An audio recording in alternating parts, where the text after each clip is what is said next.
Welcome to the Evolve, Move, Play podcast, where we bring you the most interesting and enlightening conversations around movement practice and how you can become the most heroic version of yourself through pursuing movement that's relevant to your nature.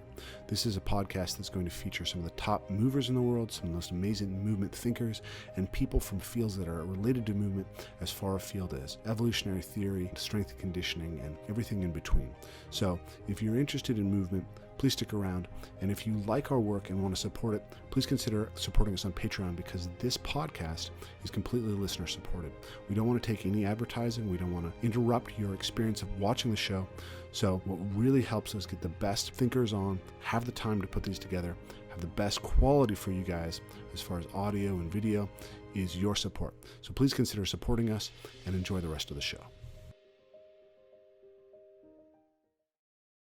Hey guys, welcome back to another episode of the Evolve, Move, Play podcast. In this episode, I'll be interviewing Philip Chubb. Philip Chubb runs a popular Instagram channel called The Mindful Mover, and he's had quite an interesting journey in the movement world, but now he specializes in teaching people strength development using gymnastic strength and barbells primarily, and he is highly influenced by the ideas of high-intensity training and applying those to this sphere, as well as the ideas of Nassim Taleb. If you remember my interviews with Eric Lynn, Eric and Philip are collaborators around a lot of the ideas that they work on.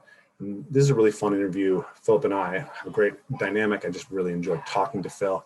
And I think that he has a lot of interesting things to say that can help you improve your practice and get more out of it for less time invested, which I think is critical, especially as we grow a little bit older. So I've used a lot of the ideas that Eric and Philip are offering here on how we can be more efficient in the use of our time and our training and get more out of each set and each rep. And I think this is, just a fantastic idea. I think you guys are going to get a lot out of hearing from Phil. So without any further ado, Philip Chubb. Have fun, guys. Will do. It's good to see you, Martina. Yeah, great to see you. Likewise.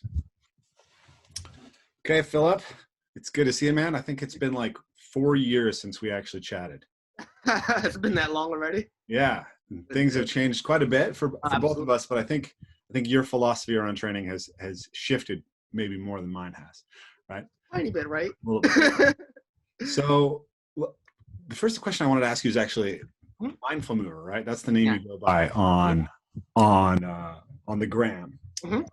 That's where your fame is.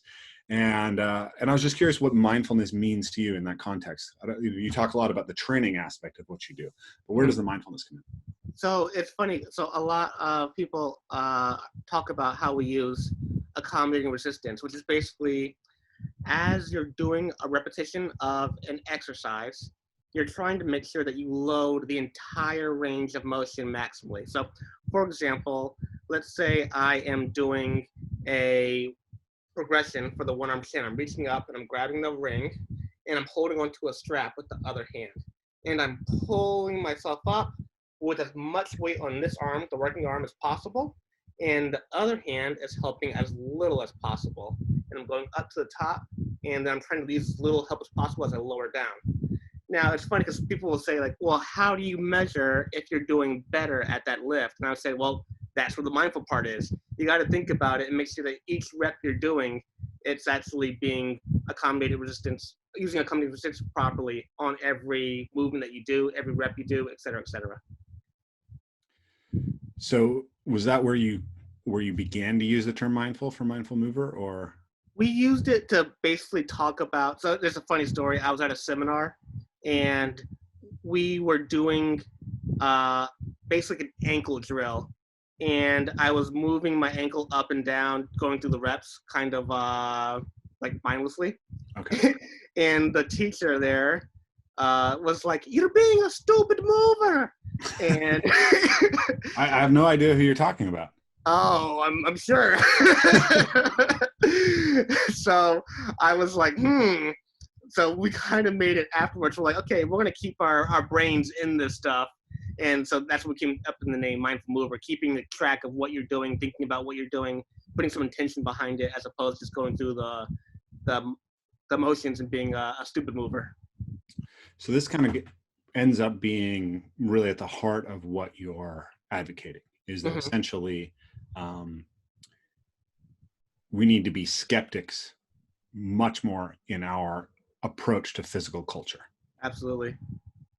So let's talk about your journey a little bit. Like, how did you become the minimalist training guru that you are?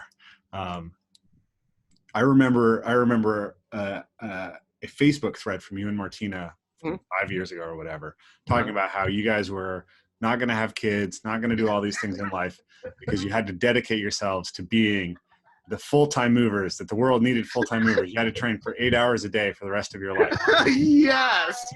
Yes. So now everything you post on Facebook is, I refuse to train for more than an hour a week. Break down the evolution for me a little bit. Oh, I love that. I love that. But kids over there laughing over there too.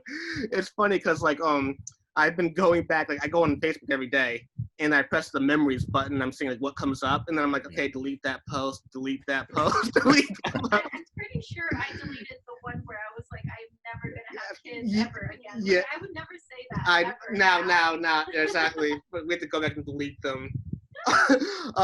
So obviously when I first started off, I was really into like the hard work culture, like working a lot, doing all the work.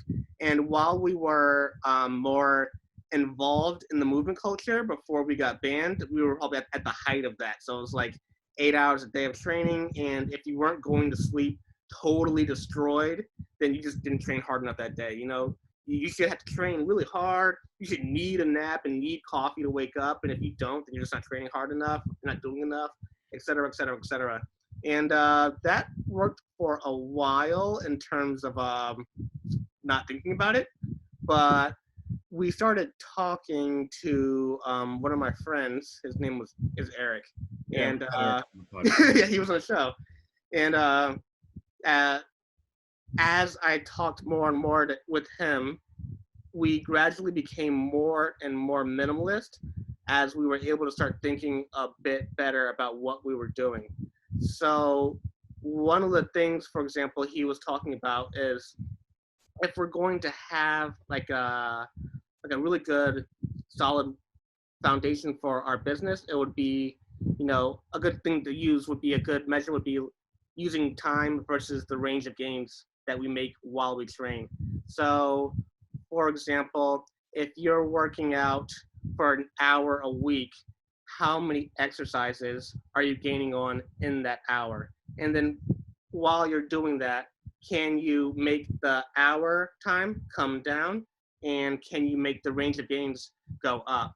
And that's what we're playing with our big five, is to see how we can make that time aspect come downward, while the gains aspect, how many exercises we're gaining on, goes up in the same time or less time. So I know Eric, and I know that his primary passion is actually finance. Mm-hmm. And what pops into my head is that this is essentially like a return on investment model, Mm-hmm. right? You're trying to minimize your costs while maximizing the benefits of an investment. And it strikes me as actually kind of strange that that's not that model that comes from the finance world is not more widely adopted in fitness. Yeah. You know, like, is it just me, or do you get the impression that like people don't ask that question? I noticed that it's really interesting. So I go on Reddit. I have an account there. I have to go in the bodyweight fitness Reddit, and like the base amount of training, everyone starts off with 3 times a week full body.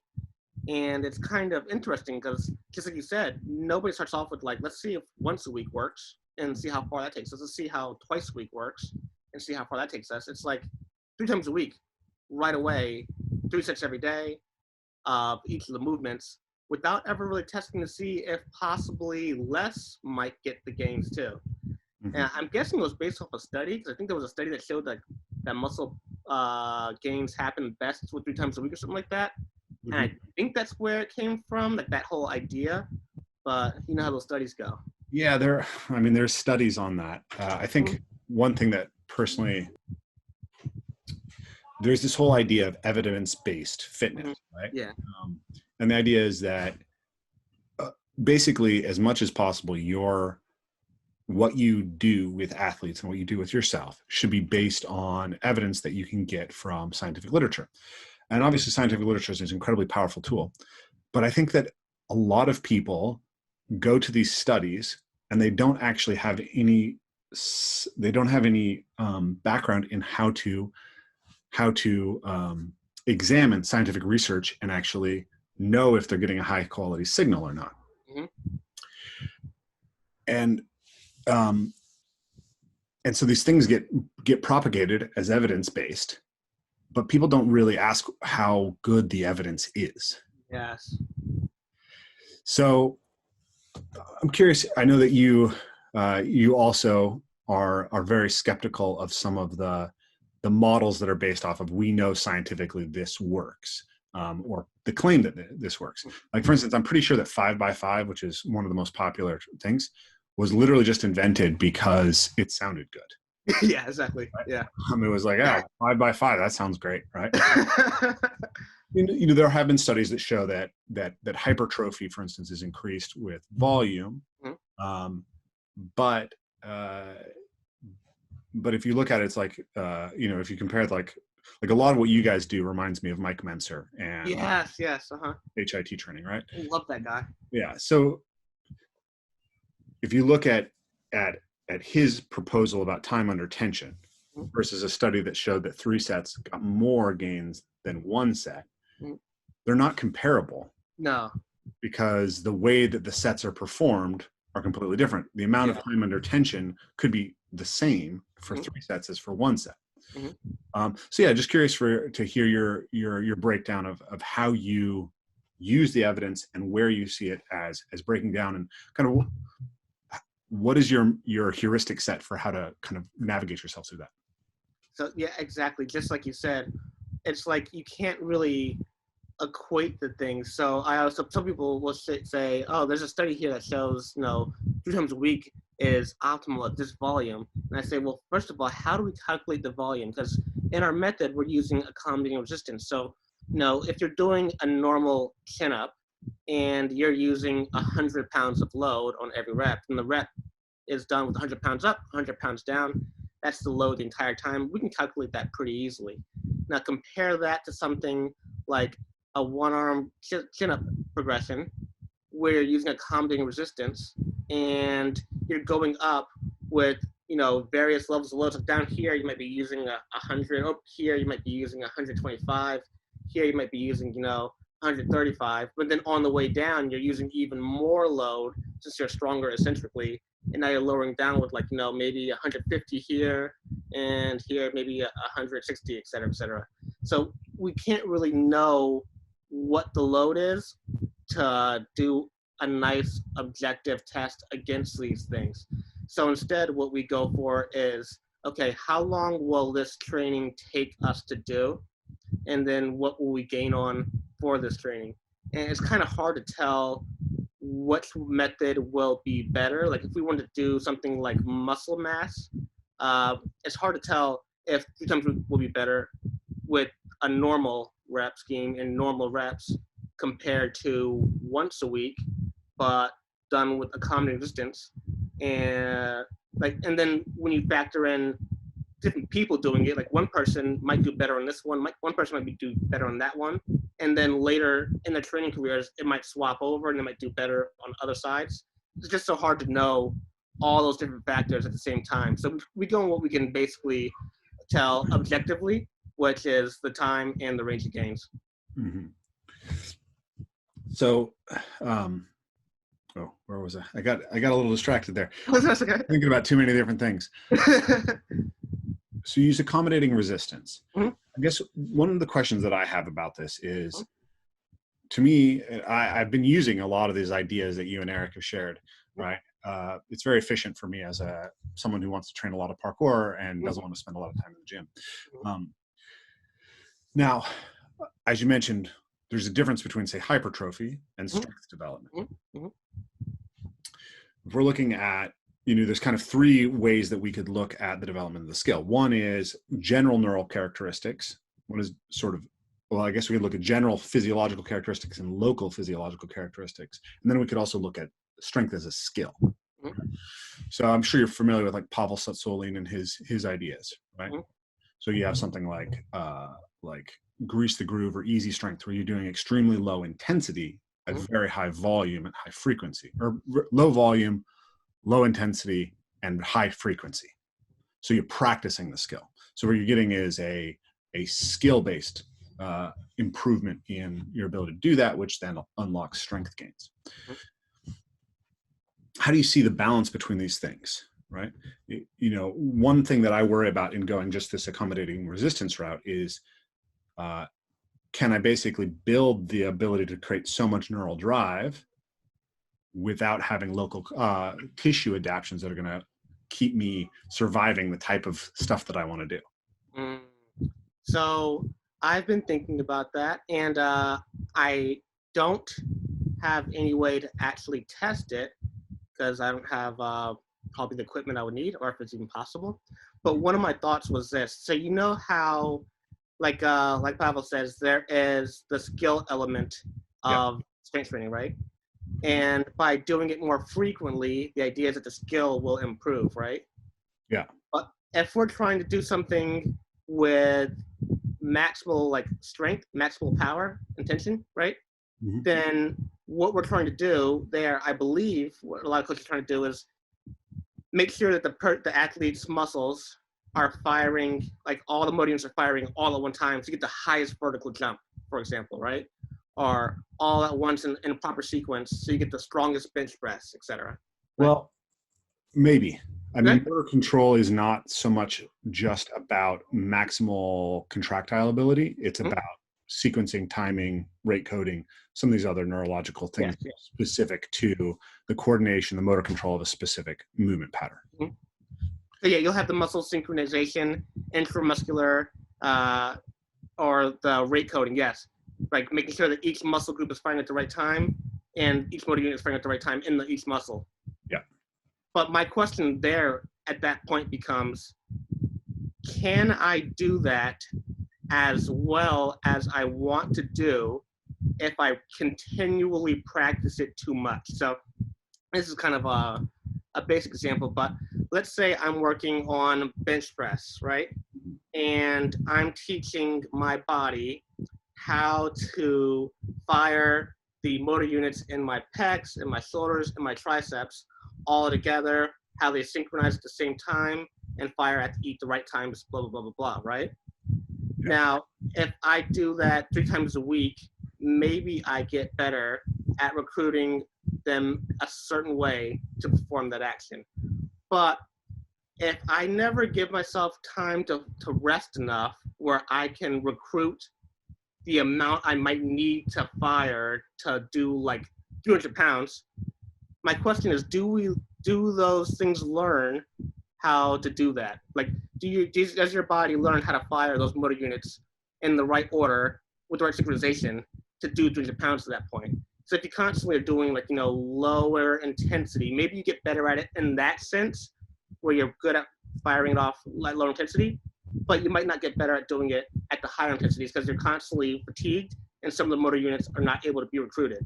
Mm-hmm. Now, once again, I don't know for sure, which is why it's just something that's like a thought in my head, but I stick more so to what can I do and then test right afterwards. So going back to previous things, like for example, one of the other days, I wanted to see how many chin-ups I could do in a row unbroken. So I only train, our big 5 exercises, with a little bit of mobility work if I'm doing a test there, and some sprints and sometimes power cleans. And then I was doing the chin-ups. I was like, okay, let me test this, see how many I can get. I ended up getting 24 reps without ever basically going above 5 reps in my workout. I haven't gone above 5 reps in years.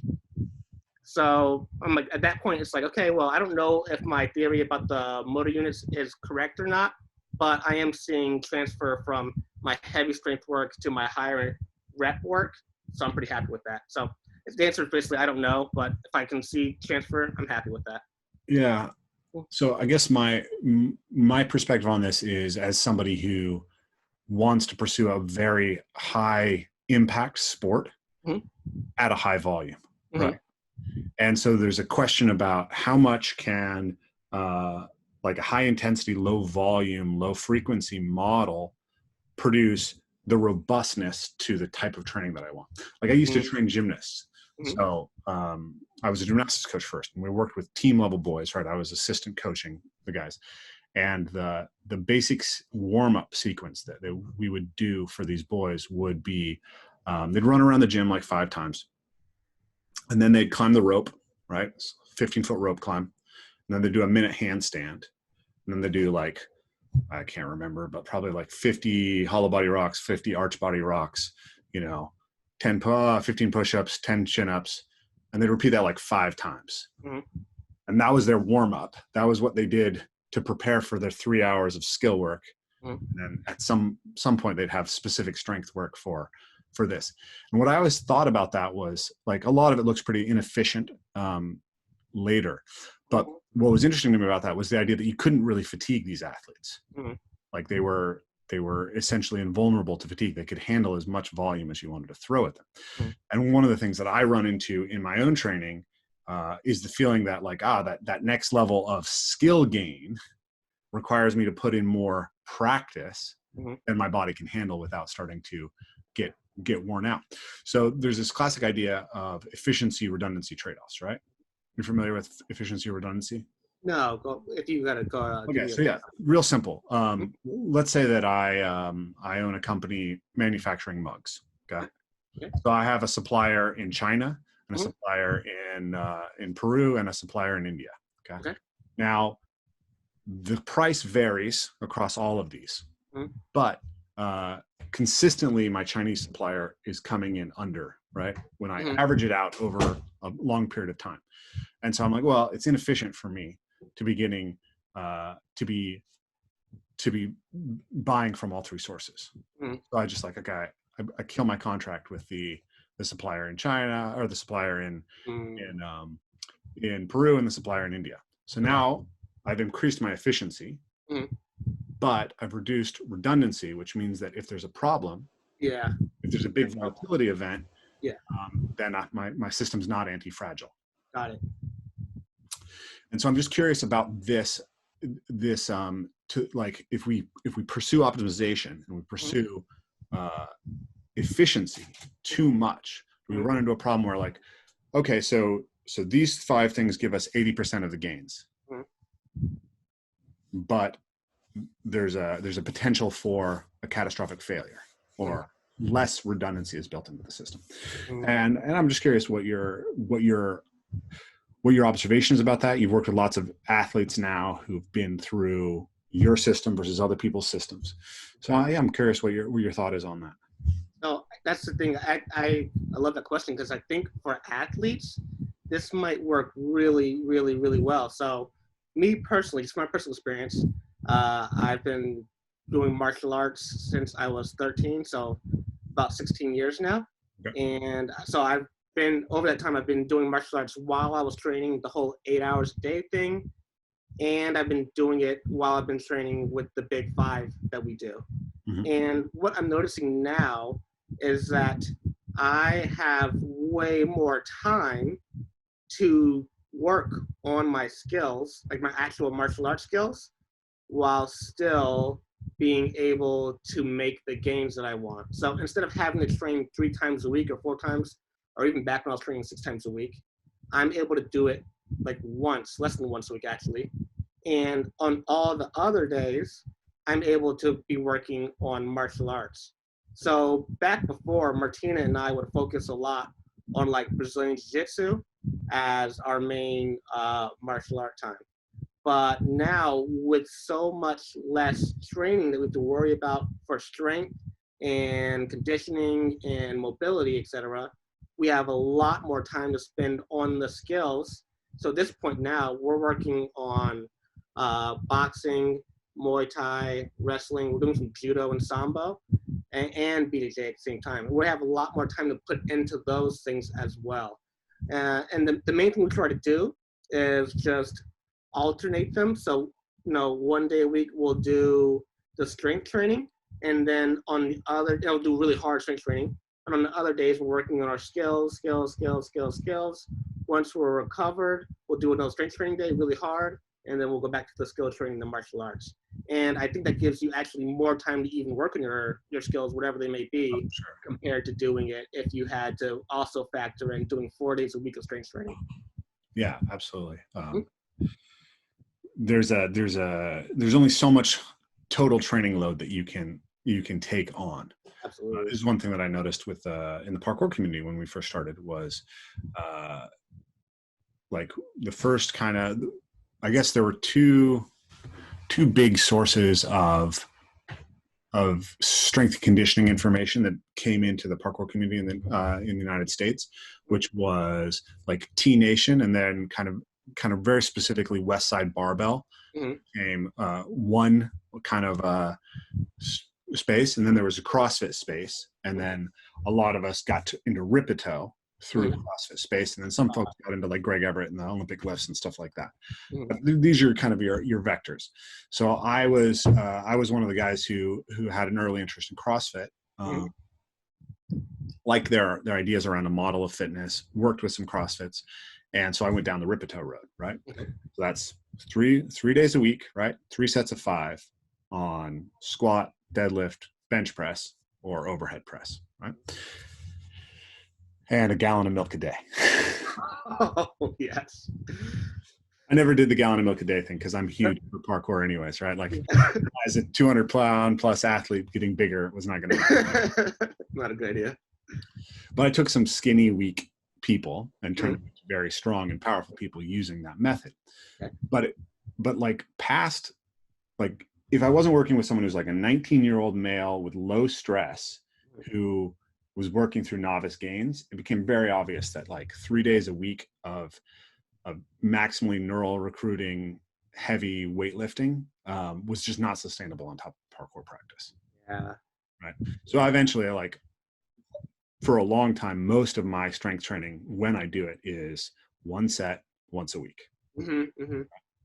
Only recently have I added in the accommodating resistance, which has been really cool.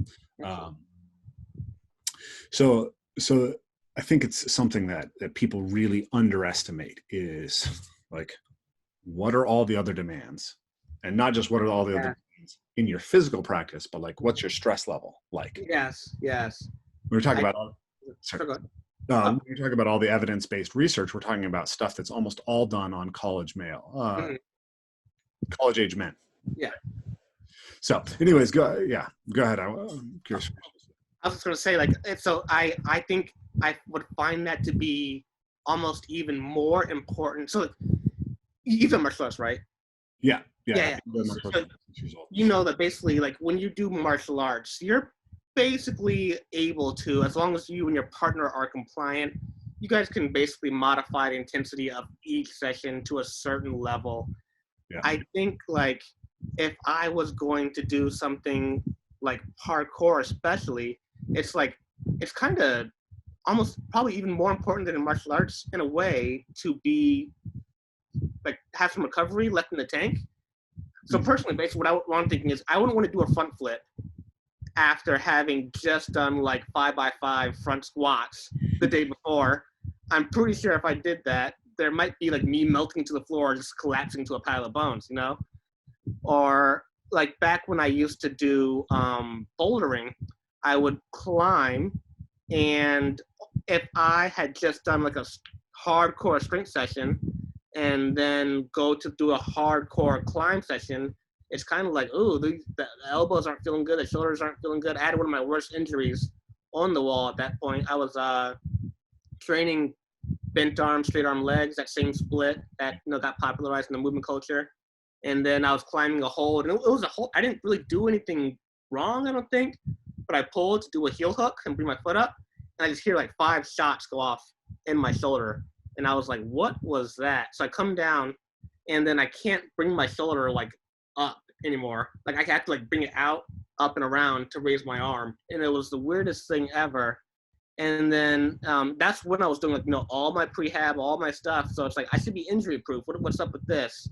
And looking back on it, it's like, oh, I wonder if I just overtrained and combined that with the bouldering and then, you know, do my shoulder out at that point. Where it's like, I wonder if I've been doing something like, you know, big 5 there with a lot more rest and recovery and then been bouldering, would I've been able to stay a little bit away from the injury. So that's what I think kind of is one of the benefits here. You can take the big 5 and do it once a week or even less. Like I've gotten gains from it as low as once every 14 days and seen like I improve from session to session. So it's like that might allow someone who's an athlete to have even more time, especially if your sport involves like a certain intensity level that you can't lower down. Like you can't really lower down a front flip onto the ground. Let's do like maybe on trampoline, maybe you could do it that way. No, but I think it will give you a little bit more leeway to recover for your actual movement art, as opposed to having to train 2 times a week and then possibly being a little bit reduced and not recovered for the next session that you're going to do of your skill. Yeah, I mean that's definitely my experience. Is that you can't do 3 days of strength training and have a high quality parkour experience when you are past intermediate or past novice at either of them, right? It's you're going to break down unless you're like I know some parkour athletes who are doing it, who are really high level athletes who are doing 4 days of strength training and skill training every day. But they're it's their full time job. Yeah, right? yeah, exactly. They're young, right? Under 25, basically, hormonally optimized and not doing anything else with their lives. Of course, yeah. Just sleep, eat, and train. Yeah. Yeah. So there's one thing that pops into my mind here is this idea of like the high low versus like kind of what you guys are doing is just high, but in some sense you're getting low in your martial arts training. Like how often do you grapple? So I used to, before the gym got closed down for COVID, it used to be once a week. I would grapple. Okay. Because I taught that class at that gym. So during that time I always get to grapple too. But yeah, once a week. And once a week with other people. And then I would grapple with Martina, but we mostly stuck to flow rolling and drilling. Yeah. Okay. So when you grapple, how many rounds and how long are the rounds you're working with? So usually during the class, the class is about an hour. So we would spend oftentimes about 3 rounds of 5 to 6 minutes. Okay. So about 15 minutes of rolling. Yeah. And were you sparring in your boxing and Muay Thai as well? Every now and then, but that class was like at 8:30 at night, and I sometimes didn't feel like staying up that late. I'm kind of old. I go to bed early, like 9 o'clock. But every now and then I would do boxing too. Okay. So you're basically like doing pretty moderate intensity cardio, a lot of stamina work. Yeah. Yeah, it's pretty much it. It's pretty like there's some high intensity work, and then every now and then there'll be some moderate intensity because I'd be doing the grappling, and like at that point, and I'd be grappling people who kind of like were just coming to the gym. They're gonna grapple their own speed, so I have to kind of just match them. And then a lot of light intensity work with Martina. We'll grapple and we'll kind of flow, and we're working on new things and trying to always implement those new ones into the skill. So like, I'm working with my judo skills on her, and I'm still like, a white belt in judo. So it's like I have to go slow enough to make sure I can actually see the move happening and be like, oh, there it is. Okay, let me try to get that to work better, as opposed to normal. Like, if I was going to wrestle, we could wrestle at a higher intensity, but if I have to use my judo skills, it can't go as fast. You know what I mean? Yeah, for sure. Yeah. So in the track and field world, right, you have short to long training and long to short training. And then obviously if you have just short sprinters, a lot of them just don't do very minimal long training, right? I worked with a track and field coach here in Seattle, Mike Cunliffe. His daughter Hannah was 6-time national champion, age group champion. His son went on to play for Arizona State University as a basketball player. He was like a 27-foot long jumper. So, we had some impressive things. One of the guys we were training with, Tatum Taylor, ran a 10:33 that year as a 16-year-old. Nice. Which I think was like 4th fastest in the nation as age group. So fast. But the thing that was interesting about that was that like their whole philosophy is basically if you're not 95% of your peak speed, you're not training speed. And so you just need to rest more. So interestingly, he had his athletes weight lift, do Olympic lifts in the AM, and then they'd sprint in the PM. But they usually only train 2 or 3 times a week. And the training session was 95% goofing off and chilling with your friends. Right? It was ridiculous. Like, I mean, he's just on his phone, like he's doing day trading and like buying gold and shit. And then he'd be like, okay, time to go. But for the basic rule was for every 10 yards you sprint, you have to rest for a minute, right? Okay. So if you do a 100-meter sprint, that means you have a 10-minute rest period before you're allowed to sprint again. That's pretty much the minimum. Sometimes it would be longer than that. Longer, yeah. If you're doing a speed endurance phase, you might shorten it down a little bit, maybe 8, maybe 7 minutes. And if you're really on a max velocity phase, you might go even longer, like 15 minutes, right? So you can, like in a 2-hour session of training, the amount of volume you do is super low. It's 350 yards, 400 yards. Obviously, extremely successful. Then we look at like Clyde Hart. Clyde Hart trained Michael Johnson and Jeremy Warner, who are some of the most successful, many other super successful sprinters. And he always started with basically cross-country running. Prepared all his sprinters by doing that. But the big thing was that, and this is true of middle distance runners and successful long distance runners, their easy work is incredibly easy, right? And their hard work is extremely intense. Yes. Which is funny because like I feel like the message of early CrossFit was exactly the opposite. Right? If you train in the glycolytic pathway, you're going to get gains in phosphagen. You're going to get gains in the aerobic pathway, which is based on that Tabata study. Yeah, the Tabata study shows the gains tail off after about 8 weeks. Yeah, I read that one. I found that interesting after I read that. And then, and now I know a lot of guys who prepare athletes for the CrossFit Games, and what they end up doing is high-low, right? Yes. They only train those like 3-5 minute or 10-minute moderate intensity WODs in preparation for the games. All the rest of the time is spent accumulating volume at very low intensity and doing super maximal heavy weight training, gymnastic strength training, and sprinting. So I'm just curious, I'm kind of leaning towards, for parkour athletes, we need some level of volume in order to build that up. I think that the most efficient way to get that volume is when you can do it within the sport, as we talked about with, you're actually doing that work in your grappling. The problem is that it can be harder to create the specificity of the adaptation that you're wanting, or it's easier to get a pattern overload and a breakdown, right? So if I do aerobic parkour, it might be a lot harder on my body than doing something else that can be ancillary and aerobic. Here's how you would think about that approach and how we can build tolerance to volume, because part of your story is that you put in huge amounts of volume. You're like those gymnasts that I trained, right? Yeah.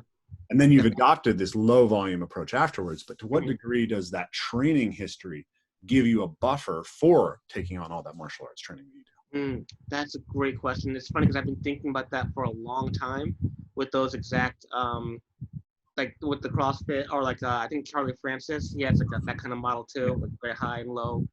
So I think with certain activities, they lend themselves over to that very easily. So like I said, with something like martial arts, you and your partner can basically set the pace of the session.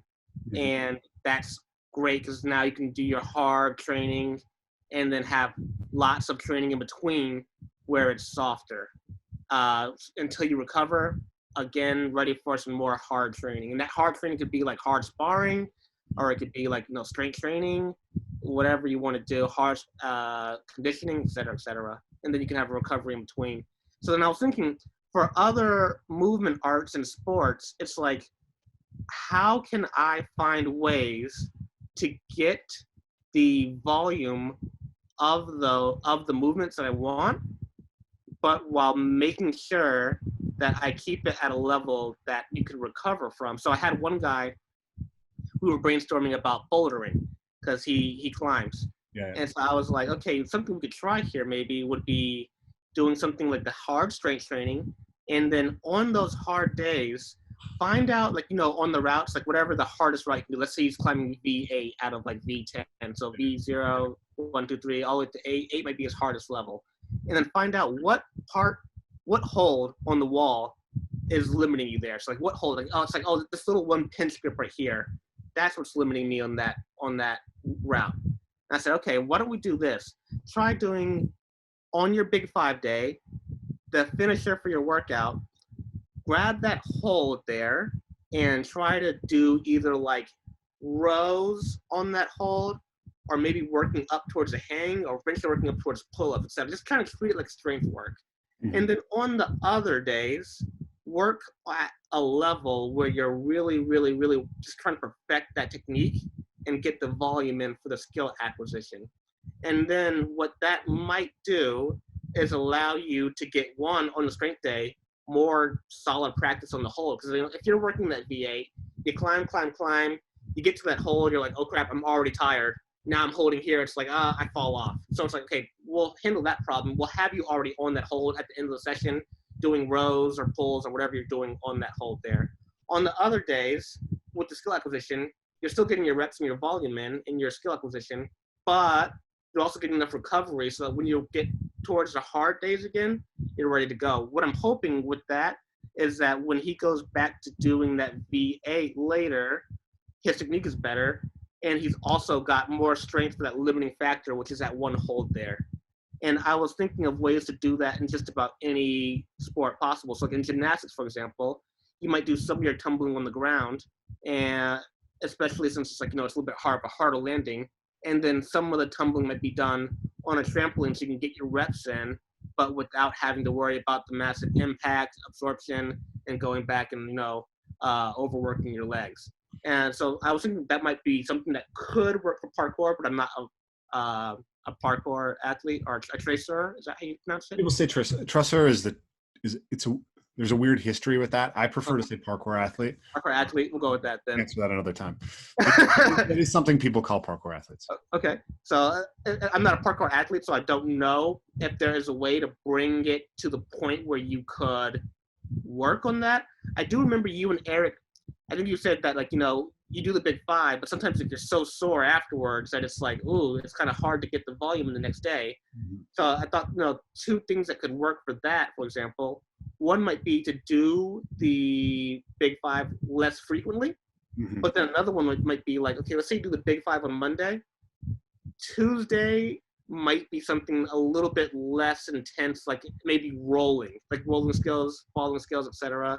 Whatever's less intense. And then Wednesday, the intensity might start to come up, maybe dive rolls. I'm just kind of going based on what I know. And then Thursday might be like front flips again, where you might have gotten a little bit of recovery. You're ready to do that kind of stuff. Friday, Saturday, Sunday. And then whenever you're ready to do Big 5 again, you can that way. Mm-hmm. But basically just finding a way in every skill to get your volume in at the intensity. And I think every movement art you find oftentimes has a way to do that in some way, shape, or form. Boxing has light sparring. Gymnastics has, trampolines. Rock climbing has different levels, et cetera, et cetera. Yeah.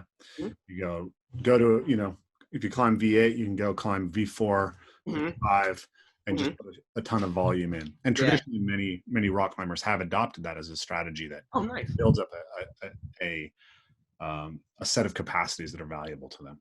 Oh, no. Yeah, I think with parkour, I think we need to have a kind of rate of perceived exertion model that we mm-hmm. need to apply to it, mm-hmm. combined with some sort of alternation of effort.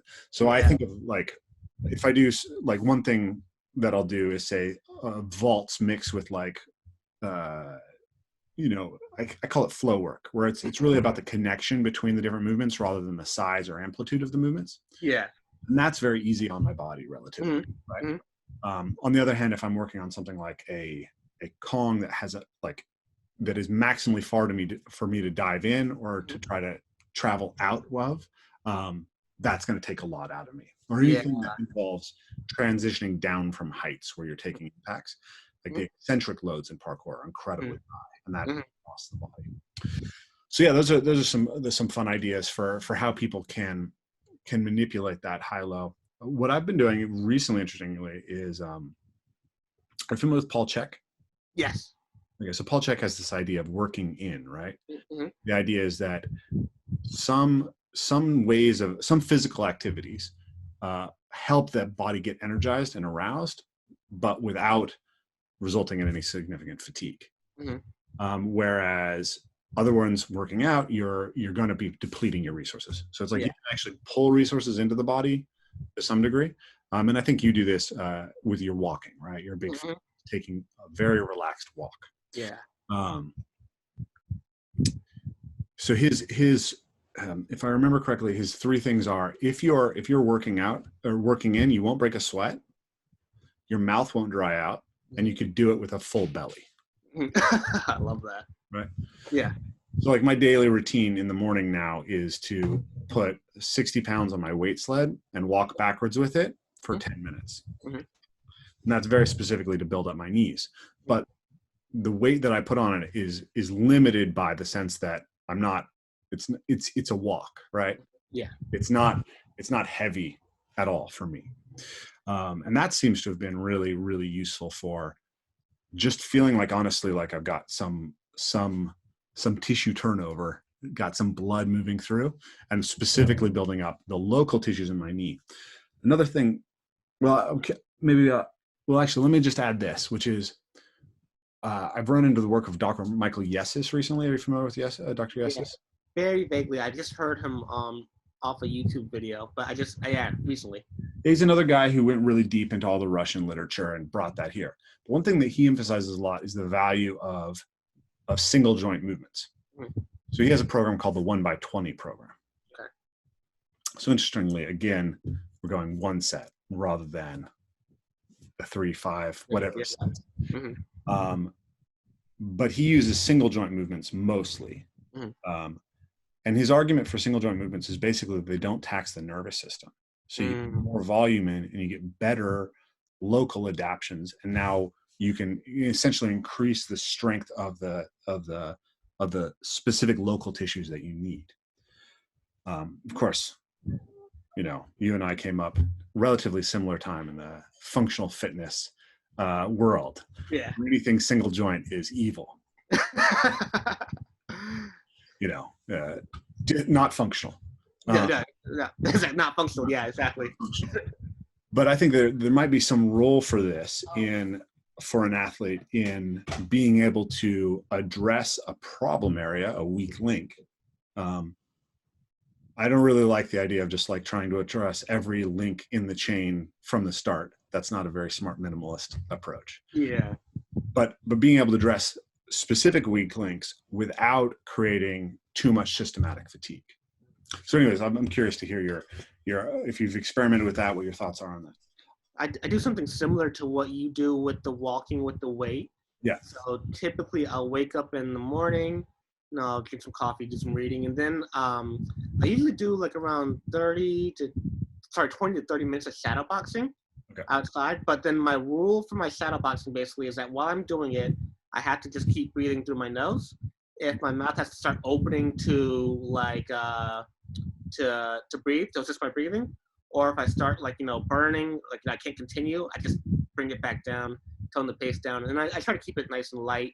So it feels after I finish it, I feel usually very restored, like ready to go out the rest of the day, compared to before when I was doing some, I had a daily cardio experiment where we basically did like 90 minutes of aerobic work every single day. For aerobic work did you do?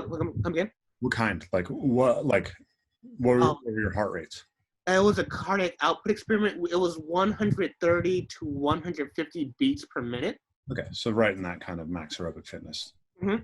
And we did that for 7 days a week, 60 to 90 minutes a day for 8 weeks straight. It was a protocol we found.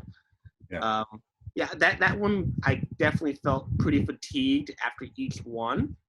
But with the shadow boxing I do in the morning, I feel great. Afterwards, I feel recovered. Feel like if I woke up really sore that morning, I feel pretty good. So I tend to go off that. And if I can, I try to do it oftentimes in the sun. So I'm getting some of my sun exposure and activity as well for the circadian rhythm benefits. So I do something similar basically to what you're saying. With the one set of 20, it sounds very similar in sense of like you're just basically waking up and doing some activity, getting the blood flow and everything, but not doing it so intensely that you are basically gassing yourself out and fatiguing yourself for the rest of the day, which is where I think a lot of people mess up. Like I see sometimes people doing like a recovery workouts, but these workouts will be like 4 sets of like 8 to 10 weighted chin-ups and like, presses and stuff like that. And I'm like, I'm pretty sure you just want to train again and you're calling it a recovery workout so you can train. And so I try to make sure I just go by that rule where it's only nasal breathing, no burning, feels good, as opposed, and I say feel restored afterwards, as opposed to if I leave it afterwards, I'm like, oh man, I'm so tired. Then it's like, oh, I went too hard. I know I went too hard at that point.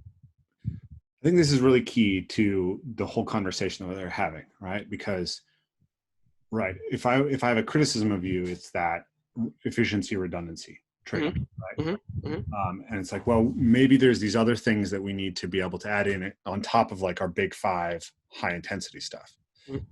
And the flip side to that is, yeah, I've added all the other things in and it broke me down.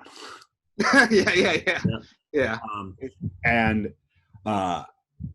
And I've seen consistently that like, oh, if I add something, right? The default in our physical culture is if there's a problem, what do I add? And this is the same thing for me. I think most of the injuries that I've had and most of the injuries that most of the athletes that I know have had are overuse injuries. Yes. Yeah, I agree. I tore my Achilles tendon in 2010. Oh. Right. And like you can hang a car off an Achilles tendon, right? Like they're like you can do 12 times body weight on a healthy Achilles tendon. Yeah. The reason is that I went from training 6 hours a week to training 20 hours a week. Whew, yeah. And like I knew that I was broke down. I knew that my tissues were messed up. I just didn't know that tissue was that messed up. Yeah. And I've seen it happen to lots of guys in the parkour community have torn their Achilles tendon, and almost always it's like something like, I just increased my training volume really rapidly. And so I think that this idea of like, how do we better communicate to ourselves and then to our trainees that there's a dose at which this stuff is poisonous. Yes. And you're much better to err on the side of minimal effective dose. Yes. That's one of the key parts of our message lately. It's risk management. So we don't know exactly where that dose is, but as you go higher and higher and higher, you might find out where that dose is, and you might find out in the way that you don't want to find out, which is basically you blow up and you're injured where you can't train anymore. So I don't know what's optimal. I don't know where that dose is, but I know if I overshoot it and I get injured, I'm going to find out what's definitely suboptimal, which will be basically not being able to train. I don't want to find that out. So instead, it's like, let's try the minimal effective dose and see where that moves us up and keeps us away from a blow up, instead of trying to find the optimal dose and overshooting it and then going really far backwards. And I think something important is like, people sometimes miss where they might be getting some extra dosage that they're not currently aware of. Like if you're doing single leg squats, for example, if you're lowering down in like 5 seconds, that's a certain dosage on that. But if you drop it like it's hot to the bottom, gravity plus your body weight might create a higher dosage, and that might overshoot you. And then take it a step further, like, with the CrossFit thing, doing box jumps. And then there's a difference between doing a box jump and then stepping down off the box, doing a box jump and then jumping down off the box. And it's like seeing a lot of people snap their Achilles off that too. And it's like the dosage. I'm sure you've been around this community enough that you've been like that somebody has alerted you to the fact that if you go to the CrossFit main site on a day when they've put a high dose of box jumps in, you can open up the comment section and see like 50 people talking about tearing their Achilles tendon. Oh goodness! Have you not seen this? Oh no, yeah, I've never seen that. I saw one day that I think that 112 people reported tearing their Achilles tendon. Oh my goodness. Main site, like just the message thread under the workout. Or overhead presses, right? Like everybody's got numbness in their hands after high dose overhead presses. Oh, I'm not surprised. It's like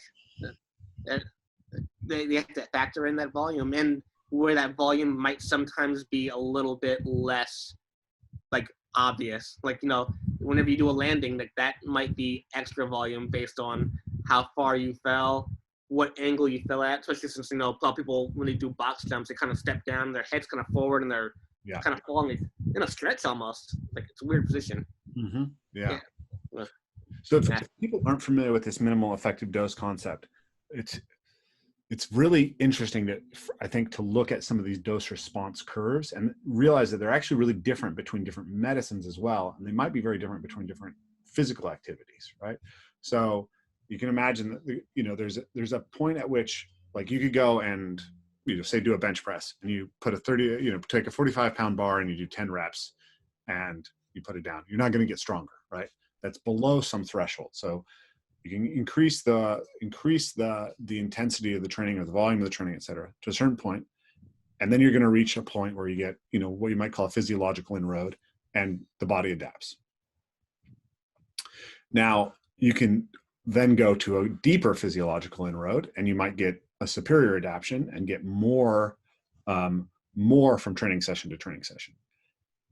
But as you move, generally with most things, as you move up from the minimal effective dose, you get less new value for every new unit of intensity that you add until you start reaching the other side where it's actually damaging. Mm-hmm. So to take the bench press example, so maybe I do one set of 225 pounds, and, you know, I'm going to get 1% stronger between now and the next time. And then I could go 2 sets and maybe I get 1.5% stronger, right? So I've gone from 1% increase in strength to 1.5%. Then I can do 3 sets and I get, right, 1.6% stronger. So now I'm only getting 1/10 as much value per set as I started with. But then if I go to 4 sets, I'm actually 1% weaker. Yeah. Mm-hmm. Right. Exactly. Or with volatility, right? Maybe at 4 sets, you're 1.7% stronger on 95% of your workouts, but 5% of your workouts result in a catastrophic injury that makes you really weak. Right? Brain. Yep. So that's why it's really important to understand that. And the other thing is that, like, there's some, like, you know, physiology is probably not as variable, but if you look at drugs, there's some drugs that, like, you can double the dose, triple the dose, quadruple the dose, and you just get an additive effect, right? And there's almost no toxicity level that you can reach. Like, I think it's almost impossible to hurt yourself with marijuana. Like, you might have a bad trip. Yeah. But you're not going to be toxic, right? No. Whereas alcohol will kill you. Yeah, exactly. Mm-hmm. Yep. Alcohol poisoning. So that threshold is going to be potentially different from different types of activities. Box jumps. It's actually a general principle of plyometrics. This is something that Shansky said, right? He said with the shock method, the gap between the minimal effective dose and the damaging dose is very small. Yes. Mm-hmm. So this is one of the reasons why he didn't, and many great strength and conditioning coaches have not advocated shock method training for anyone except advanced trainees. Yeah. Mm-hmm. At times that double bodyweight strength, double bodyweight squat requirement was the first thing for a lot of those guys. Yeah, that's kind of I think that's a little bit of a bro science myth that's been passed around.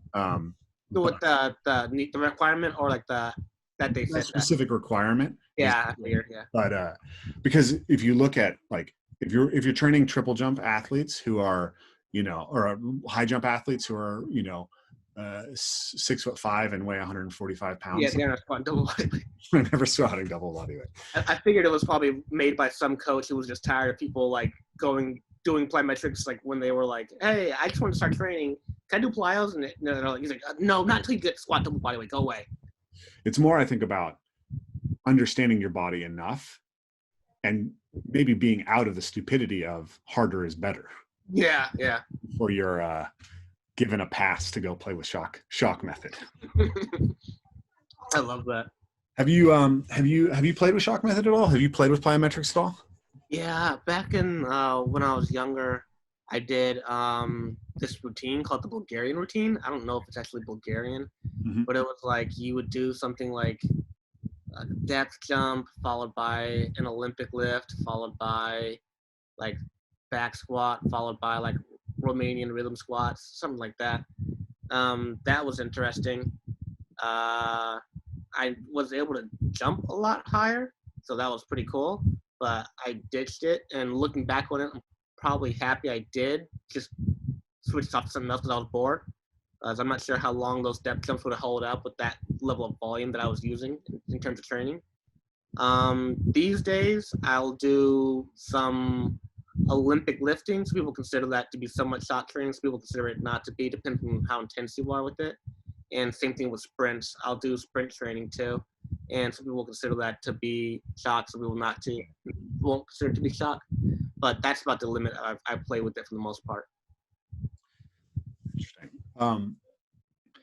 So thinking about this minimal effective dose thing, right? Like one of the things that you talk about is also this idea that like going for optimal is a fool's errand for most people. Mm-hmm. Because optimal means you're very close to the threshold where you're turning your adaptation to a negative adaptation. One thing that I think is true of elite athletes is that generally, in order to achieve the peak of their sport, they usually have to be right on the border of training to the point of ill health. Mm-hmm. Right? It's like the Pareto distribution idea, which is behind a lot of this, right? Like you do 20% of the work, you get 80% of the benefits. Yeah, which is great, and you can get benefits across a lot of different things, but you didn't get 100% of the benefits. Yeah. And so you got to go try to squeeze out that last little juice if this is your specialty and this is what you're going to do. Yeah. But a lot of times, what you're doing is you're accumulating increasing costs, right? Because if you want to break the world record in the bench press, then the difference between improving by 1.5% and 1.6% per workout adds up a lot. Yeah. Right? Mm-hmm. But that usually means that these guys are always flirting on the edge of screwing themselves over. Mm-hmm. So I'm curious how you think about that with the athletes that you train and how much of a danger is it to the average person to be looking to athletes as their model for how they should train? Yeah, I mention that a lot. So I tell people, like, my general little joke there is don't train like you're an athlete unless they're going to also pay you like you're an athlete. Because a lot of these guys are, they're not feeling happy after their career is over. Especially working in a gym where it's MMA fighters. Like, I've worked with a lot of those in person, and it's like, you see them, like, no, they're great athletically in the cage and everything, but then when you see them outside the cage, it's like, oh yeah, this is broken, that's damaged, that feels like crap, I can't even walk on that leg anymore. It's like, oh my goodness. So I think, like, honestly, I think unless you are somebody who is going to be compensated and put food on the table for your family by being an athlete, it's like, be careful about training like you are one, unless you are literally going to get paid for it. Now, for the actual athletes themselves, it's like, I agree, because it's so iffy. Like, as you try to find that optimal level of training, maybe you do find it in today's session, maybe you find it in tomorrow's session, maybe you get lucky for a whole week, but I think the longer you try to ride that wave, as it keeps moving up and down, it's like you're going to possibly overdo it. And if you undershoot optimal and you stay at a level where it wasn't perfect, that's probably fine. You won't kill yourself if you underdo optimal. But when you overdo it, that's where it's like you're going to possibly get injured. And if you're an athlete, then it's the same thing. Now, if you overshoot optimal, if you get injured, now you're not able to do anything at all, or maybe you can't do anything to your good capacity. So like Eric was telling me about one of his friends who is a high-level gymnast, and he's like, you know how we tell who's going to be one of the best ring specialists, the strongest ring specialist? We tell based on who doesn't get injured. And I was like, that's funny. So he was basically saying, like, if you get injured, not only do you lose progress that you already had, you lose the time that you would have been getting stronger, and then you lose like the compounding interest basically. So like if I'm doing an iron cross for 10 seconds now, then next month I would have been training iron cross for 15 seconds. The next month maybe I would have had 20 seconds. But because I got injured, I dropped back down to 5 seconds, which means that now when I go back up, next month gets wasted to 10 seconds after I recover. And the next month is like 15. So you're taking steps backwards and losing out on gains that you were already had during that time. And so it's like, I think it's like for athletes too, it's just such a big risk, especially if you get putting food on the table with that money. I mean, with the money they're making from the athletics, then that search for optimal is like, you kind of have to do it because everyone else is doing it. But if you overshoot, it's like, bam, you can be blown up and out the game at that point, which sucks, but that's life of it. Yeah, I wonder how much the like actuarial table for athletic performance is limited by this constant need to be at that edge or overdosed, and even the culture of overdosing. Like I'm 38 years old and I'm still making progress as an athlete. And I look at like the careers of professional athletes and like, that's not common, right? Yeah. Most of them are like average career in the NFL is 2.5 years. But like even when you look at elite athletes, you usually start to see a tail off in their performance by 32, 33 years old. Sometimes earlier. It's really shocking. Sometimes you'll go back and look at someone's career and realize that they peaked at 24 and were snide by like 27. Man, that's a long, dude. I was just starting. I was 23. Yeah. Same here. Like, oh my goodness, I can imagine. And like, I just wondered, I wonder to what degree we're able to sustain physical excellence for much longer than we thought by being smarter, not harder. Yeah, exactly. I think that same thing. It's like, how far, and it's like, when I wish we had a crystal ball, we could see into it, but it's like, how far could we have gone, or some people could have gone, had they not like had to ride that little narrow wave. Like back when I wrestled back in high school, and I always thought, like, this is interesting. We spend so much time cutting weight to get down to a lower weight class, right? And then after matches, sometimes I'd ask, the person I went up against, I'd be like, hey, what do you normally weigh? And he's like, 150, but I cut down like 135. And I'm like, I'm 150, and I cut down to 135. We could have wrestled at 150 and, both like had a sandwich and then wrestled. You know what I mean? It's like, why are we doing this where we're killing ourselves when we're going to be wrestling the same people anyway? If you're like 1 pound above the limit, sure, cut. But it's like, man, we're doing so much possible damage to our health for the sake of something that we don't have to possibly do. And maybe we all have more longevity if we all kind of like agreed not to do that. Yeah. I really wish that there was a way to get rid of weight cutting in same here in MMA or in combat sports, because it's a losing game, right? Like I realize I get an advantage, everybody else realizes the same, they get the same advantage, and then all of a sudden what we just have is everyone paying the cost and nobody got an advantage from it anymore. Exactly. It's like an arms race, and it's like for us as fans of the sport, it's like the fights would be better if these guys were fully hydrated and like didn't have to go through this. Like imagine how much better they would fight if what they were thinking about the night before the fight was, or the night before the weigh-in was the fight instead of not cutting weight. Right? I would love that. I would love to see those guys like everyone just kind of agree, no more weight cutting. You stay in your own weight class. I think you have to basically create some system where you like weigh athletes consistently in the lead up to it, and just say you can only be this much lighter, right? Yeah. It's like if a guy walks at 215, like don't let him cut to 170. No. Yes, at the 2, or maybe like, no. Okay, maybe you lose some fat and whatever, and maybe stop down 205. That's as far as he's going. Like, like, keep him in. You could say, control for someone's body fat. It's like you're optimal somewhere between 7 to 12% body fat. Yeah. If you're walking around at 20% body fat, then we're letting you cut down to what the equivalent would be. Yes. That's it. And then maybe a tiny bit of water weight just to get you in the right weight class. But weight class. Yeah. I would love that. And of course, I think that would be awesome until, like, of course, somebody would find that one way to beat the test, and everyone's like, oh, there it is.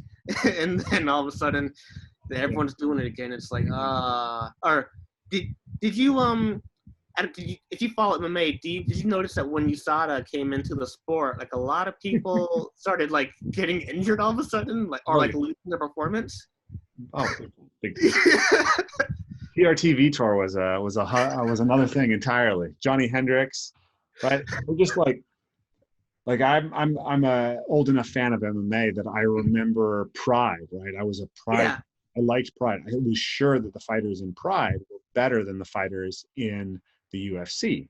The fighters in Pride came over and they were flabbier and they didn't have as much endurance and they didn't fight as intensely, and they turned out, I mean, some of them were really good fighters, Dan Henderson, Shogun Hoa, but like if you compare Shogun, the fighter in Pride, versus Shogun in the UFC, he was still a world-class fighter, but he wasn't glad that he was in Pride. No. Oh, and it's like, what happened there? It's like, well, in the contracts. Did you know that in the contract for Pride it says we will not test for performance? Yes. Hint. Take those drugs. I've heard some of them even be encouraged. They're like, yeah, you're great and all, but you look a little small. Like, you could just get a little bit bigger. That would be really cool. And, there's ways to do that. We're not going to test. And wink, wink. Yeah. Friend Balone, here's just going to put a number on the table. We suggest that you eat clean and train hard. You know what I mean? And never give up. Yeah. Cool. Okay. So one thing I want to talk to you about is like, so you're primarily now working in preparing people with strength development, right? Like that's essentially what you do, strength development. Yeah. Yep. You get people mobile through strength development. You get people, but at one time you were very deeply interested in movement culture. Yeah. Right. So you're obviously a bit of a critic of movement culture now. So I'm curious to see, like, what is your take on what that is? And we'll start there, but yeah. Okay. Yeah. So, what is your take on the movement culture as a former devotee who is no longer part of it? No. So back in the day, we were definitely more involved in the movement cult. Sure. And but we were excommunicated after a Facebook post that I believe somebody thought was about them, but it actually wasn't. And that, and I think making our own coaching service. But what we found, we were into it for a while, and then at first it seemed like it was like, the message was basically go out and try new movements. It's really awesome. And we really liked that message. Like, okay, so we went out and we were like, let's try parkour. So we went to a place called Urban Evolution. We went to a circus school and I was learning hand balancing. I got a hand balancing coach at one point. We were doing martial arts, obviously, because we've done that for a long time. Florio, we did breakdancing. It was, try all these different movements. And then it started changing a little bit to being like, don't try movements. You can't learn the movement from that. You have to learn the movement with these movement drills that we have at our seminar that you can't find other places. It's like other movement coaches miss these drills. We have them here in our seminar. And at that point, we were like, that's a little bit weird.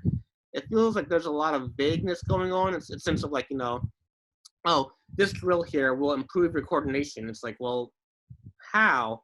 And why should I do that instead of going out and doing it at the actual movement place itself.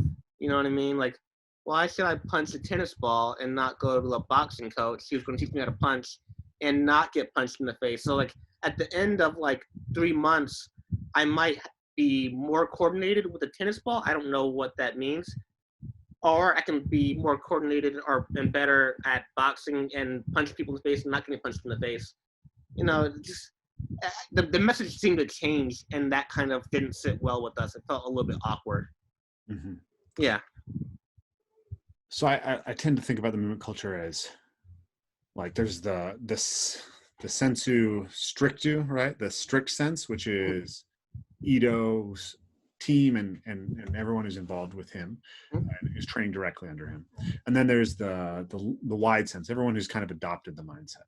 Yeah. I actually tend to be more critical of the wide set because I don't actually know what Ito is personally teaching, because a lot of it's behind closed doors, right? Yeah. But what I see in the wide sense is it looks very faddish, right? It looks like there's no real theory behind why you adopt certain movements. The idea is that all movement is sort of awesome, and then you're trying to, I guess, extract some principles that allow you to be good at movement. I think of it as like it's like people are trying to, rather than learn skills, trying to build the IQ of movement. Yeah. But the interesting thing is that it's really questionable whether that's a thing. Yeah, it is. Right? Like I remember Ito said something about this idea of like, you know, there's this meeting place between the dancer and the martial artist and this, and we're trying to find the thing that connects to them, right? Mm-hmm. Like in cognitive testing, there's this idea that there's a correlation between your ability to play chess and your ability to solve math problems, your ability to solve a crossword puzzle, and that thing, you know, is G, right? Yeah.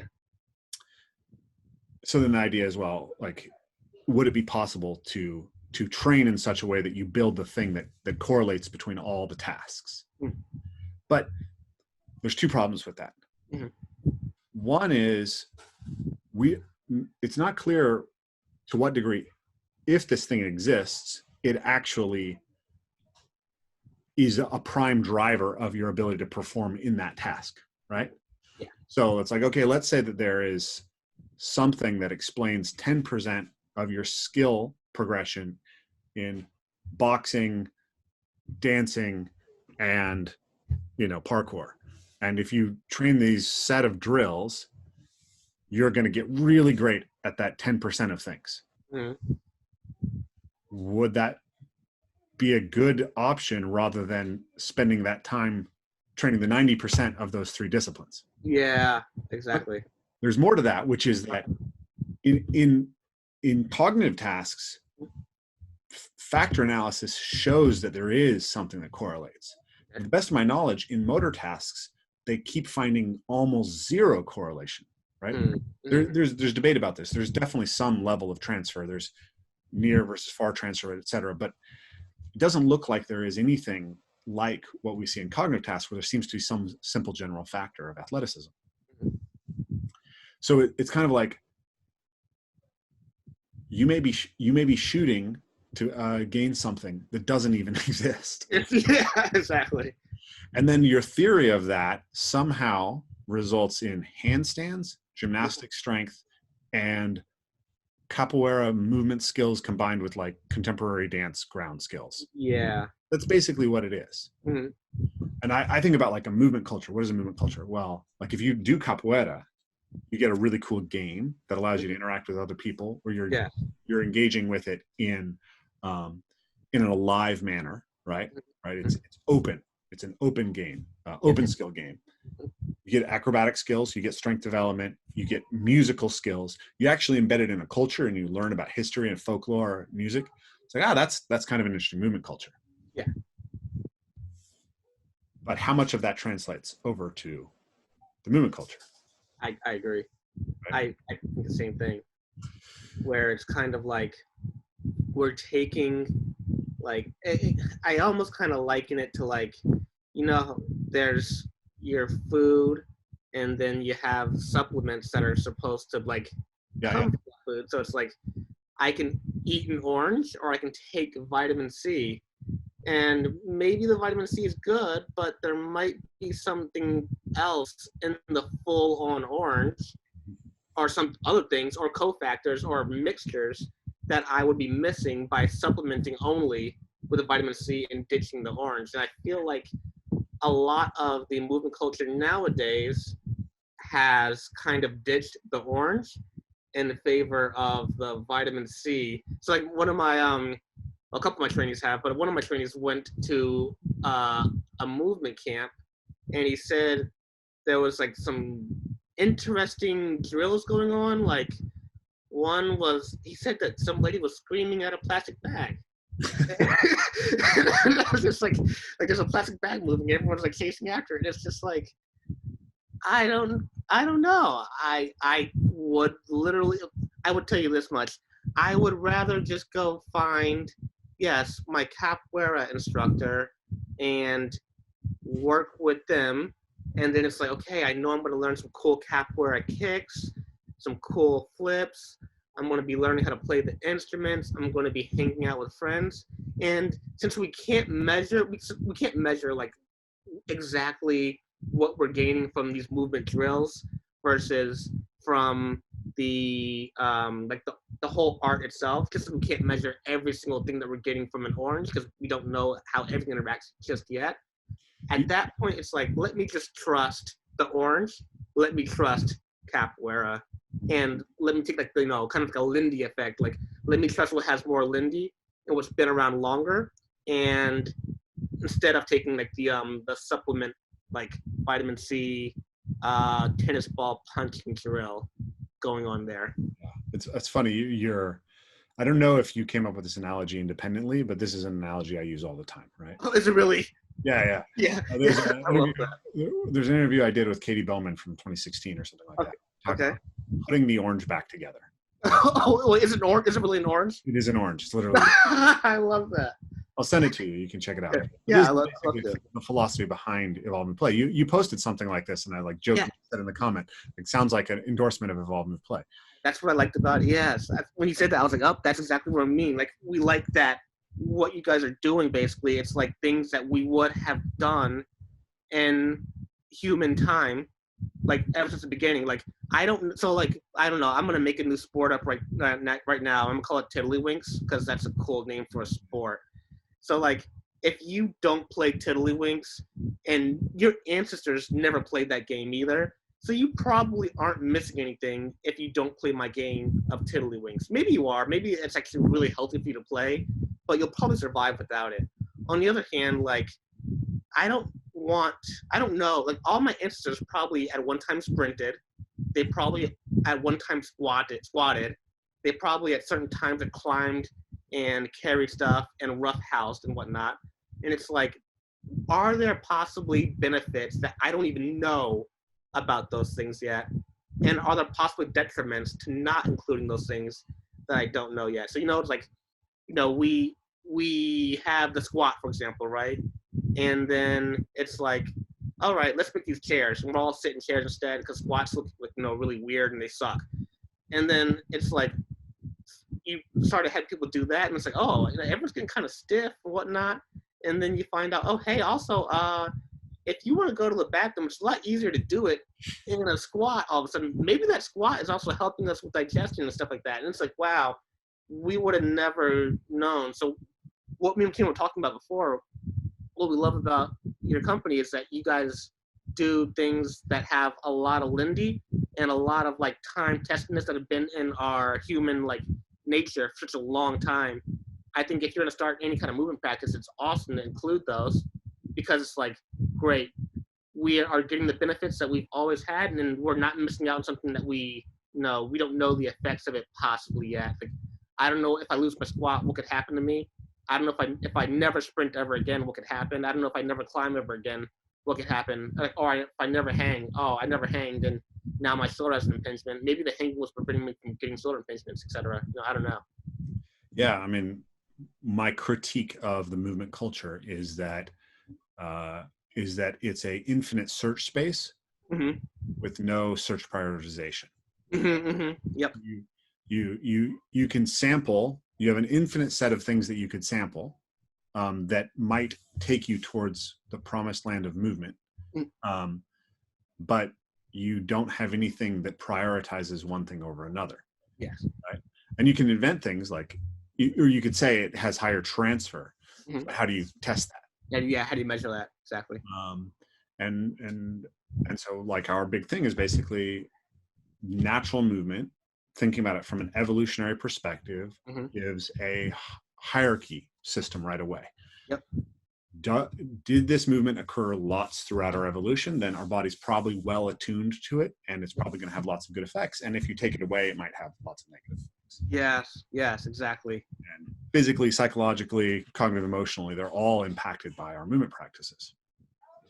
So that's pretty much. It seems like it's interesting that you're using literally the same analogy, because it seems like you're essentially recognizing the same things that drove us to this specific approach. But that's what we love about it. I'm sure that there in the future, we're going to find out hey, people who, sit in a squat have less depression because of blah, blah, blah, blah. And it's the people who have been sitting in a squat this entire time, because they're just it's a natural movement that we've done for such a long time. They've already been engaging in that. So they're already oh, great, I didn't know that. That's cool. I don't care. I've already been doing this. But if you're one of the people who have been oh, screw squatting, I'm going to go, punch a tennis ball. And it's could you have possibly missed out on something a little bit more natural? Obviously, it's not a great example because, you can squat and punch tennis balls. But it's did you spend your time, did you prioritize your time on things that were time tested? Or did you go for the sexy and new thing here and possibly ditch some of the stuff that maybe you should have included first that your ancestors did all throughout time? Yeah, the punching the tennis balls thing, I think, is a good thing to talk about and illustrate, because I think it gets to the problem of when you don't have a clear hierarchy system or prioritization system or any sort of skin in the game on something, how faddish stuff gets. Yes, right? Yes. Yeah. Because I call this the problem of basically fishing from the shallow end of the Pareto distribution. 2080. Right, exactly. So if you're an elite boxer, you're going to work a heavy bag. Yeah. Right? You're going to spar, and you're going to do mitt work, right? But Firas Zahabi, who's one of the best MMA coaches in the world, said, look, you don't even need mitt work. You need two things. You need to spar, right, with a coach who knows how to help you develop technique and recognize your weaknesses, and you need to hit the heavy bag because you need to develop power, and it's not safe to develop it in sparring. Mitt work is fine. It's not bad. It's totally useful. But if Sugar Ray Robinson and George Foreman and Muhammad Ali and, Leonard Hearns and all these guys could become the greatest boxers in history without doing the mitt work, then you probably don't need it. Yep. Exactly. And they didn't do the tennis ball work either. Tennis ball work, to me, what it is it's you're 99% of the way there. And this is your entire thing. And you're trying to find a 0.1% edge. Yeah. So what I see within the movement culture is, if I go spar, well, that's hard. It's potentially dangerous. Yeah. And I'm never going to look like Sugar Ray Robinson. Right? I'm never going to look like Sugar Ray Robinson. But if Sugar Ray Robinson spends 10 minutes a day on tennis ball drills, and I go spend 20 minutes a day on tennis ball drills, I can be better than the best specialists on earth at this one tiny aspect of their game. Yes. And so if I go then and I go pick up this piece of boxing that doesn't matter, and this piece of parkour that doesn't matter, and this piece of capoeira that doesn't matter, then I can create this very visually attractive portfolio of movements that are selected for being as minimally relevant as possible to their original context. And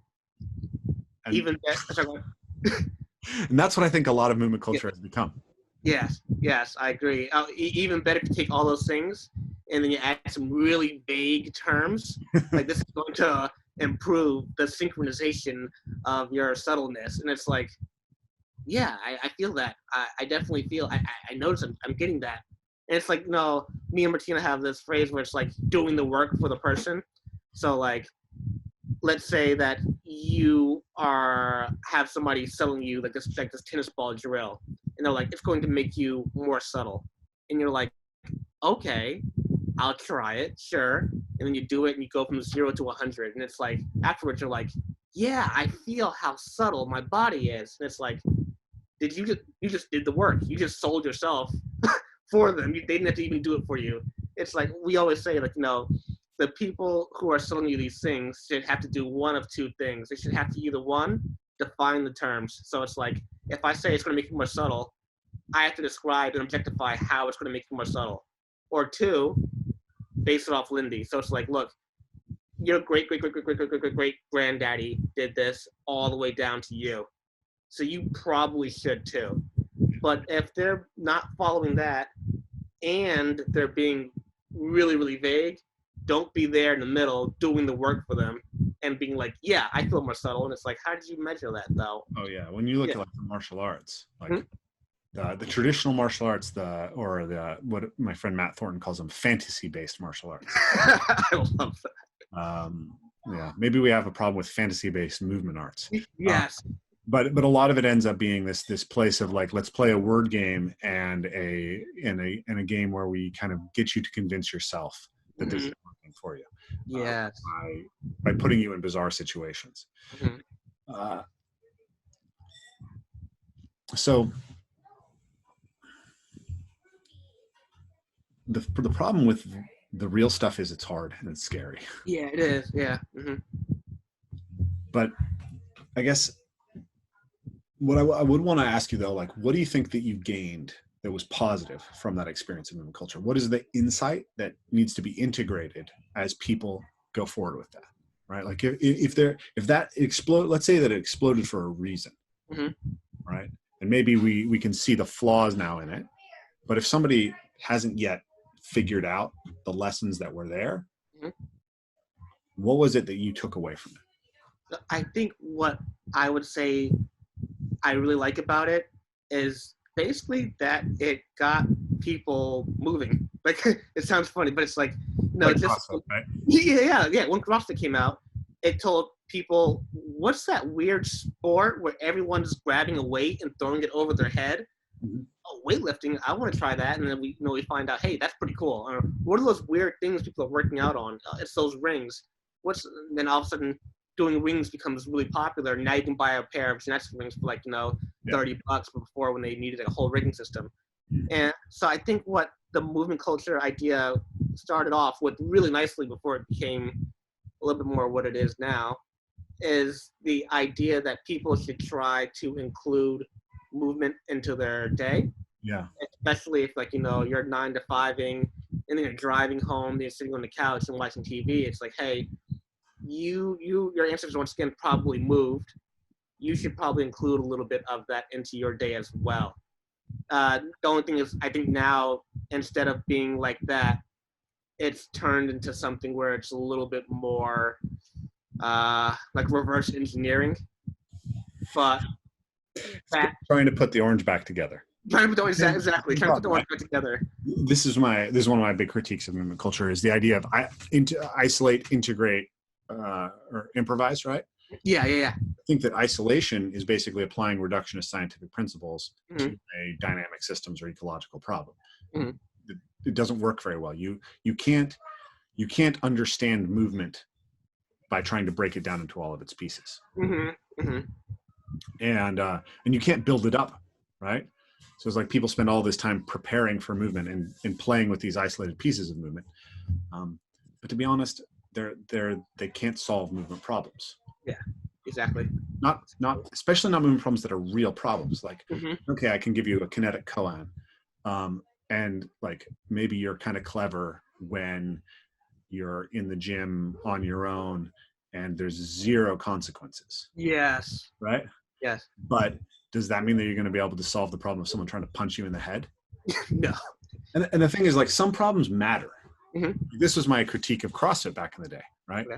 Like, the fittest athlete is the athlete who performs best across an infinite space of potential movement tasks. was like, that's a cool idea.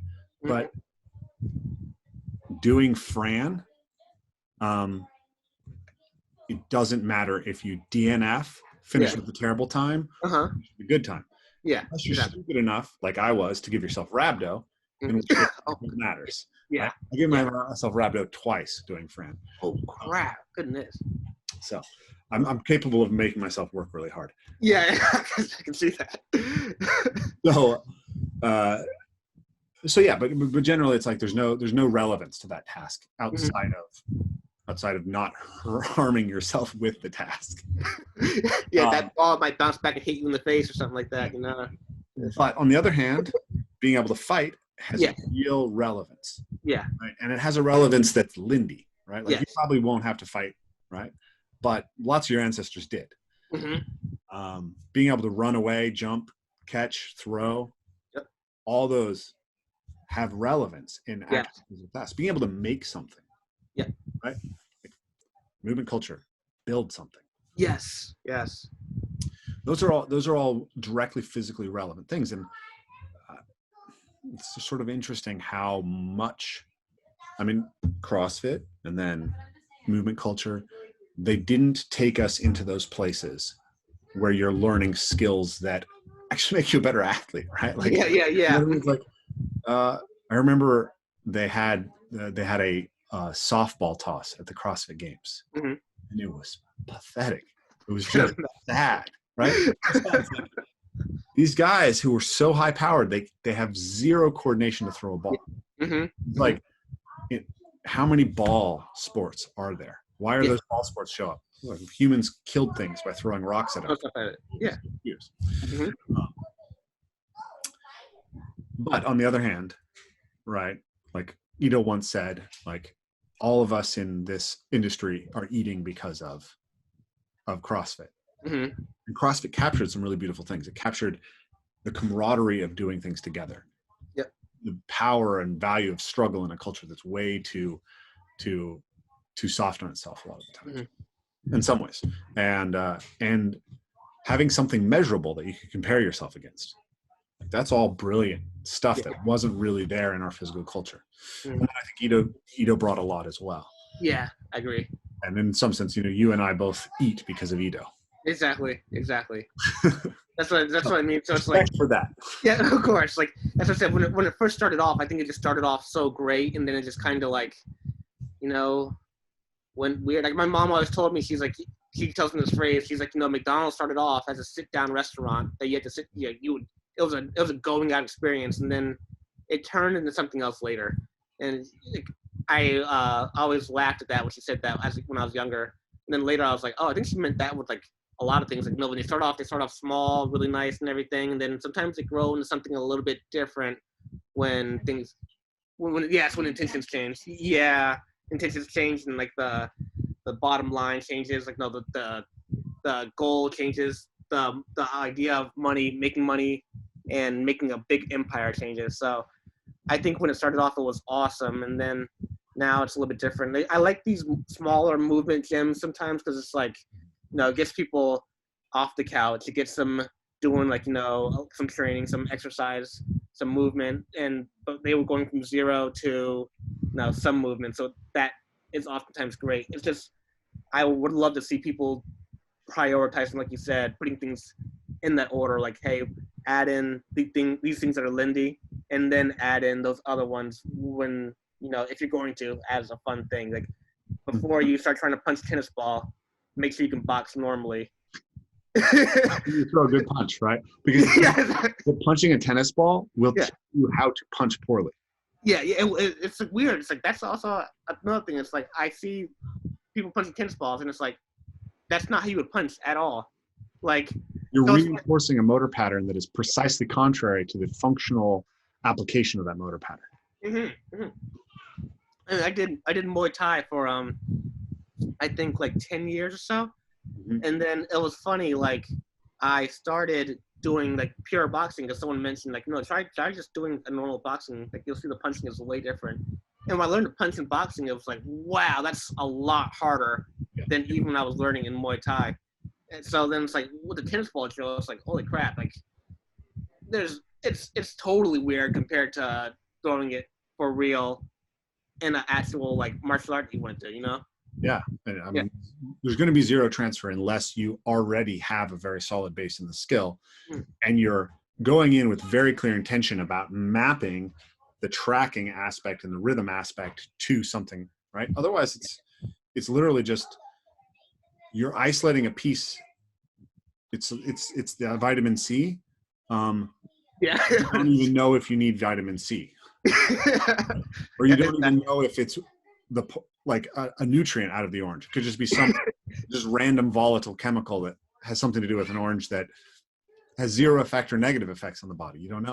Exactly. It's like you're missing all the other parts of the fruit there, the ones that are actually like possibly really, really good for you. And maybe the tennis ball punching will turn you into like an amazing monster athlete. I don't know. I could always be wrong, right? But it's like, yeah. I don't think you're wrong on that one. Yeah, I'm pretty sure I'm not. Very good reasons to suspect that that's not the case, right? Of course. It's like, yeah, maybe one day this will prove me. I highly doubt it, though. Okay, well, we've been. I think we're coming towards the end of the time we have to talk today. Really good to catch up with you, Phil. Thank you. Folks who want to know more about your work, who are interested in understanding more about accommodating resistance, what are the big five? I talked about that with Eric. You and I actually didn't get into that. Why they might want to focus on that, and how they can, maybe get a lot of gains with a little bit less time involved. Yeah. They can go and find us on Instagram. Our handle is _mindful_mover. They can send us an email at mail@mindfulmover.com, and they can subscribe to our newsletter if they go to our Instagram and click the subscription link. We come out with those typically weekly, and we add something new that we don't even put on Instagram typically. It's like something like a different tip each week on the newsletter. Awesome. It was really good catching up with you, man. Thank you. Not too long. We'll have to do it again. I would absolutely love to. Cool. All right. Thanks for listening to the Evolve, Move, Play podcast. If you want to support what we're doing, make sure to like, share, subscribe, and hit that notifications button so you know what's coming up. And of course, the biggest support you can give is to become a Patreon supporter. This is what's going to allow us to grow this platform more than anything else. So this is entirely listener supported, and we really appreciate your support. And we look forward to talking to you again soon.